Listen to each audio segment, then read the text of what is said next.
You're teed up for Golf News RI TV on CW Providence with your host Joe Calabro and his guests. We're talking everything golf around the region and on the tours. Now, here's your host, Joe Calabro. Welcome to Golf News RI TV, episode 3, everybody. I'm Golf News RI co-founder and CEO, Joe Calabro. Thanks to everybody who's tuned in for the previous 2 episodes. We really appreciate it as we continue to build this program up. If you missed the first 2 episodes, well, where were you? But if you missed them, you can check them out on our website, GolfNewsRI.com. Just click on the Golf News RI TV tab. And again, thanks to everybody for tuning in as we continue to build this program. A couple things before we get to today's guest. A couple of notes as we wrap up the month of May and get ready for a really exciting month of June, really an exciting month and a half of golf here in the state, which we'll get into in next week's program for sure. But a couple of notes for May. We had 2 Islanders advance to U.S. Open final qualifying a couple of weeks ago. That final qualifying will be around June 3rd. It's known as the longest day in golf. It's 36 holes. And I believe they're going to New York to play. So the 2 RIers that advanced are Mike Caparco and Bennett Masterson. That U.S. Open qualifier was, of course, at Kirkberry Country Club. We had a full recap on GolfNewsRI.com. So congrats to them and best of luck. It's obviously a tough task, 36 holes, 1 day. They have to walk, but all it takes is 1 round, maybe. So we'll see what happens. Good luck to both of them. And of course, a couple weeks ago, we had Senior Open qualifying for the U.S. Senior Open, over at Franklin Country Club. And Joe Trifano and on today's guest, Charlie Blanchard, are alternates in the field, so hopefully they'll get in. We'll have to wait and see. There's always a tricky thing with alternates. You never know, but at least they're on the list, and hey, crazy things can happen.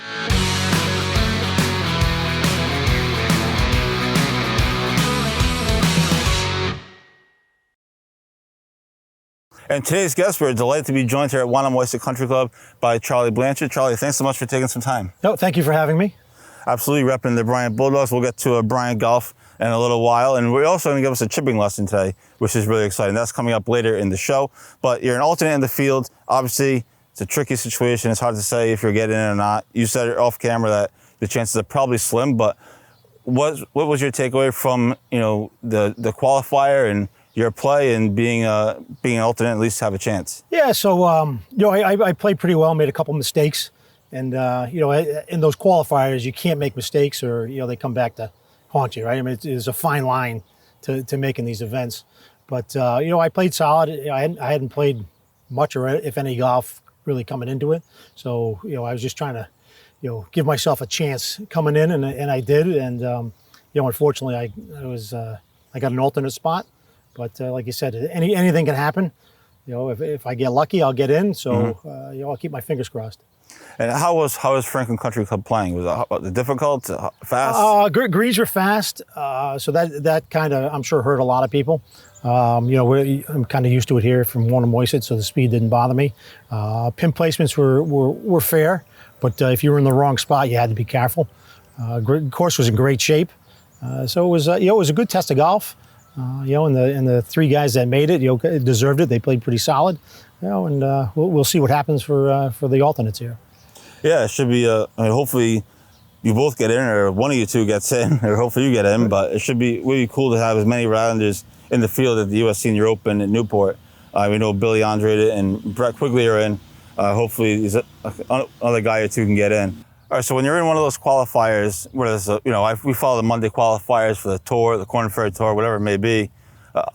What's the attitude going in? I mean, how much pressure is there? How much nerves? What does take us through into that mindset? I'm not sure there's a lot of pressure. You just gotta play solid. You can't throw shots away, and you got to stay fairly aggressive. But you got to play smart. Because if you compound your problems out there, then it's hard to get back. You make a bogey, it's not a big deal, but you can't make anything worse than bogey, or you really shoot yourself in the foot. Do you go in with a number in mind of what you think is going to make the cut? Do you do that, or is it just? I kind of felt for this, after playing a practice round there, I kind of felt like 1 was going to be a pretty good number, -1. I thought 2 would definitely get you in. At that site, just because the kind of greens were a little tricky. So, so I kind of knew where it was. I haven't been right all the time, but, I'm usually right. I've been an alternate like 3 or 4 times. So hopefully this is my lucky time. Yeah, hey, it's got to come through at some point, right? That's right. We're here at Wannamoisett. You've been here for a while. You've played in Northeast Amateurs. You're a professional now. How much does this place mean to you, and how much has this place helped your game over the years? Yeah, so it's sort of funny. I joined here back in the 90s at some point in time, and I was okay at the time. And I joined here, and it made me learn how to kind of shape a golf ball a little more. And obviously the quality of the golf course, the tight lies, and the competition that was here. My good friend Bill Lunny and Robert Goudreau and all those guys, we used to play, 4 or 5 times a week together, and that really elevated my game. Kind of brought me to the next level. The state of golf right now, Northeast Amateurs coming here in a couple of weeks, my favorite week of the year. The state of golf right now in Rhode Island and just in general, what's your take on it? Yeah, I can't. It's really exploded. I mean, there's a waiting list here. I think probably most of the clubs in Rhode Island, it's hard to get in. It's hard to get tee times. Even over at Cranston Country Club, I mean, there's like a factory over there. Anytime I go over there, there's people coming out of the woodworks. I think golf is in a great state right now. It's a great family sport, and it's the only sport you can play with somebody not as good as you, and that's what I love about it. 2 more things, then we wrap up this segment. You're the coach at Bryant. One of the things I've been trying to do since launching GolfNewsRI is to bring more attention to college golf in the state. It's not as easy to do as it sounds, but I've been trying. Let's talk about quickly the Bryant program, where you guys are at, your season, and yeah. So we had a very good season. We had some great rounds that we put together. We didn't necessarily kind of keep it going in some events, but I've got the quality of play we have. I got some guys that can really play golf. And hopefully this upcoming year, we can put it together where they all play good together. I'd have 1 or 2 guys play good and the other guys not so good. But, overall, I got a lot of good players at Bryant. We're in a tough conference in the Southland. That kind of, we have to elevate our game to play there. But, I think I have the guys that we can actually compete. Awesome. Now, we're going to be back with more Charlie Blanchard. He's actually going to give us a chipping lesson, so you definitely want to stay tuned for that. He's going to show us how to chip like a pro does, and that's all coming up right now on GolfNewsRI TV after this break.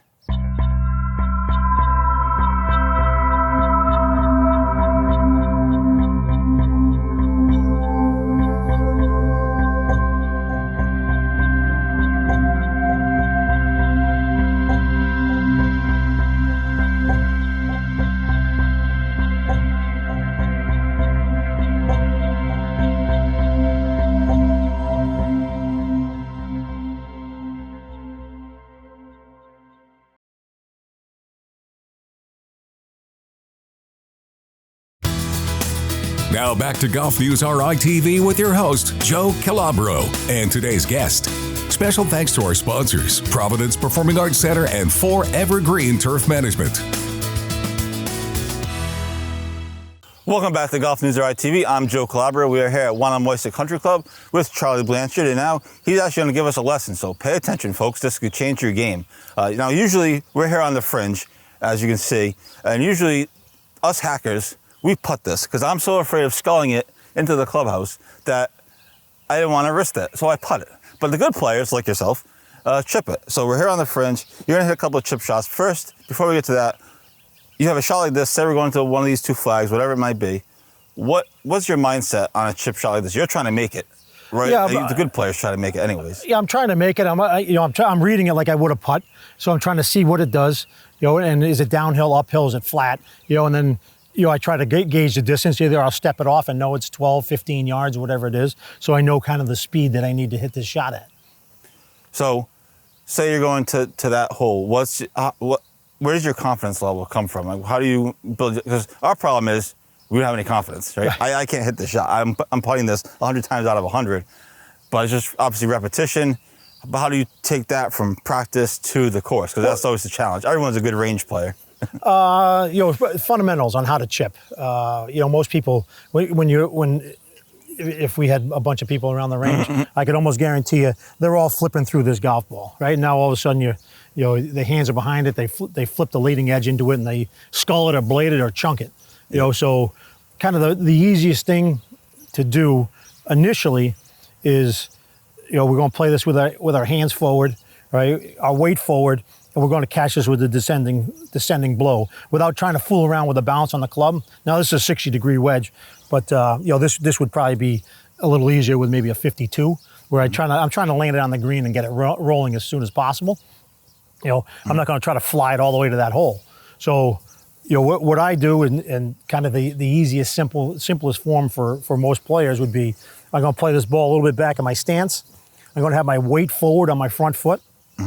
Okay, and right here I got shaft lean, right? But that shows the leading edge. So what we want to do is we want to keep our chest moving, and almost as if my arms don't do anything, right? I'm just rotating my chest. So the simplest form would be weight on your front foot, my nose in front of this ball, and the ball back at center, and then all I'm going to do is take this back and rotate my chest. Right? So for this little 12, 15 yarder, my hands are forward, right? My nose is in front. Right? And hit a little chip shot. Right? So most people will have a very hard time with that. The other thing we can do is we can use a 9-iron or a pitching wedge and putt it, right? Which is a simpler form. All we would do is we take our hands, lift the shaft, right? And then we would just put a putting stroke on it, and that ball will come out and roll just like a normal putt. You just grab a 9-iron. Right? So same form, right? We're going to pick the shaft up vertical to take the leading edge off the ground. Okay, so it's going to be more vertical, right? And then I'm just going to put a basic putting stroke as if I was putting this without the fringe. So it'd be the same feel, right? Toes up, hands forward, and then I just putt it. And the ball will come out, land, and trickle on forward towards the hole. It's amazing how you have the confidence to do that with a 9-iron, because I'm so much into wedges, like I just don't have the confidence. Even though you're just taking a putting stroke. Like my dad does that all the time. He uses a 9-iron or a 4-iron even. He'll just putt it, and he's not no great chipper, but he does it well. But I just don't have the confidence to do that shot. It's amazing. Well, and that just goes to practice, right? If you just go over there, and the simplest thing is when you bring the shaft vertical with a 9-iron, depending on the speed of the greens, it could almost be exactly the same speed as your putt, as if you would hit a putt on the green, and you can use that, and this way you'll carry it over the first cut. Right, so now it lands on the green and rolls like a putt would, instead of trying to judge the speed through the fringe. Now, what about obviously longer shots are easier in theory because you have more room to play with. But what if for a longer shot? What does the mechanics change, or is it the same basic? Same basic mechanics. Same thing. So on the 9-iron with a longer one, same thing. I pick it up, and because it's a longer, I'm just going to take as if it was a putting stroke, just a longer putting stroke, right? Heels up off the ground, toe down, right? We get it up, and then I just put a natural putting stroke on it, just like I was hitting this putt. Right? And that thing will run out, and just like a check. But as you can see, it landed on the green, and it trickles down to the hole. Now that would be the same speed as I would hit a normal putt. That would have been something if you made that shot on TV. That's a pressure-packed shot. So you hit a couple of chip shots for us, showed us some things. What are the best drills, or what's the best drill for people to practice, other than just coming out here and hitting dozens of chips? What are some drills that you suggest people that are trying to get better at their short game? Sure. When most problems, like I said, is the flip, right? They stop their chest, everything flips through. So if you can hit it and finish with this club in front of your body, behind your lead hand, or at least in a straight line, now you know you didn't toss it. And when you start to toss it, right, your trail hand tosses this thing, you'll start to feel, I can feel myself throw this club, right? And that's why we just keep our chest going. I don't do anything with my arms, right? The club actually naturally will kind of release itself, but I'm not doing anything. I'm just rotating my chest and letting the club do all the work. What are some of the drills that you like to do, or have your students do that help with this? I mean, I see the ones where they put the towel across their chest to keep themselves. What are some drills that you would recommend What I like to do is the first thing I always do is I'll step off 15-yard chips. So I'll grab a different club, whatever, 60, 56, 52, whatever I'm trying to work with, right? And I'll just sit here and I'll feel like I have just different positions where my hands go. So on a little 15-yard chip, it could be my hands go to my toes, right? And then my chest goes. And I always try to finish with this club down. Right? One thing you can do, you can put a pencil on the back of your wrist in your shoe, in your glove, right? So that's interesting. So you don't have that little flip, you stab yourself, or a T. You do that a couple of times and it's like Pavlov's dog, you'll stop doing it. That's interesting. A pencil in the back of the glove. That's could be dangerous too. Like you said, if you keep stabbing yourself, you're not going to do that anymore. Sooner or later, you'll stop. Oh, yeah. So this was chipping with Charlie Blanchard. Really good stuff. Pressure-packed chips. That's a lot of pressure on you to hit them. You have one more ball left. All right, one more. We'll go to the first one, right? This one will be. All right, see if I can sneak it by that ball right there. I'll buy you a beer if you make it. It might be a little low. That's giving me range. That's good. Pick it up. So when we come back on Golf News RI TV, we're going to wrap up the show. We'll preview the next month and much more. This is Golf News RI TV. I'm Joe Calabro. Stay tuned.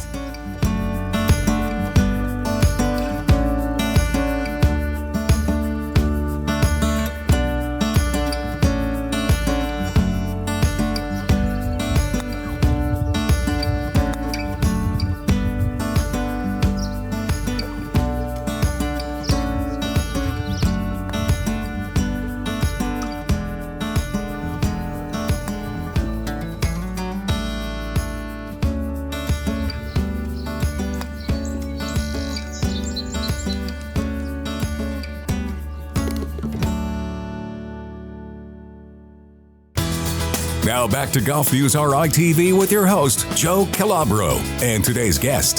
Special thanks to our sponsors, Imagine Gift Store and Schoolhouse Apartments.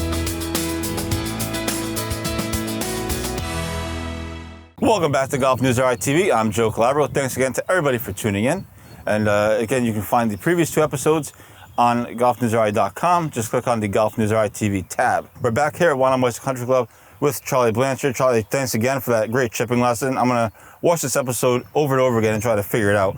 But I'm interested to get your take on what is a huge month plus coming up for golf in Rhode Island between the Northeast Am, the U.S. Senior Open, and then obviously the State Amateur at Warwick Country Club. And that's not even counting some of the other Challenge Cup events like the Providence Open and the World Series of Junior Golf.